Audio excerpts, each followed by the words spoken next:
কাল বাংলাদেশের দ্বিতীয় ম্যাচ সিডনিতে উত্তর কোরিয়ার বিপক্ষে সকাল ৮টায় নামবে বাংলাদেশ। এই ম্যাচের আগে আই হ্যাভ আ প্ল্যান বলে আলোচনায় Bangladesh head coach Peter Butler. সমালোচনা করেছেন চীনের শক্তি নিয়ে প্রশ্ন তোলা নারী উইংস চেয়ারম্যান মাহফুজা আক্তার কিরণের। উত্তর কোরিয়া কোচও বাংলাদেশের আক্রমণ ভাগকে নিয়ে সতর্কতার কথা জানিয়েছেন।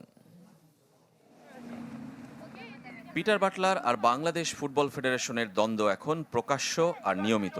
চীনকে অপেক্ষাকৃত দুর্বল আর বয়স্ক দল বলে মন্তব্য করায় মাহফুজা আক্তার কিরণের চরম সমালোচনা করেছেন হেড কোচ বাটলার।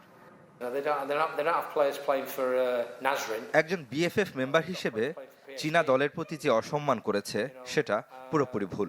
তারা শক্তিশালী, তাদের ফুটবলাররা নাসরিনে খেলে না, পিএসজির হয়ে খেলে, ফরাশগঞ্জে খেলে না, খেলে চাইনিজ সুপার লিগে।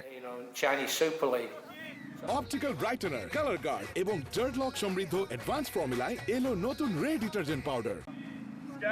এমন বিপরীত অবস্থানে থেকেই শুক্রবার উত্তর কোরিয়ার মোকাবেলায় নামবে বাংলাদেশ। ম্যাচের ফল যাই হোক, কাগজে কলমে আসলেই চীনের চেয়ে এগিয়ে কোরিয়া। বিশ্ব র্যাঙ্কিংয়ে ৯ নম্বরে, বাংলাদেশের চেয়ে এগিয়ে ১০৩ ধাপ।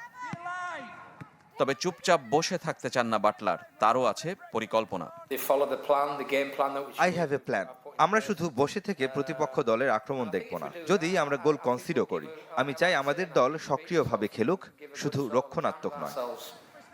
সেই পরিকল্পনার কিছুটা ঝলক দেখিয়েছেন চীনের বিপক্ষে প্রথম ম্যাচে। দ্বিতীয় ম্যাচের আগে আরও একবার ঝালিয়ে নিয়েছেন গত কদিনে চেনা হয়ে যাওয়া জুবিলি স্টেডিয়ামে।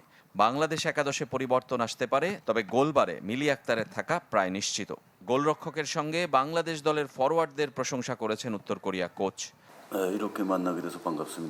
বাংলাদেশ দল আমি যেমন ভেবেছিলাম তার চেয়ে অনেক শক্তিশালী। তাদের আক্রমণ ভাগ অনেক দ্রুত। সাধারণভাবে বলতে গেলে বাংলাদেশ খুব দ্রুত গতির দল। প্রথমবার উত্তর কোরিয়ার বিপক্ষে নামার আগে কোচের কৌশলে পূর্ণ আস্থা অধিনায়ক আফিদা খন্দকারের। কোচের প্ল্যানই হচ্ছে আমাদের প্ল্যান, কোচ যেভাবে বলবে আমরা সেভাবেই করব। রেজওয়ানুজ্জামান, চ্যানেল 24।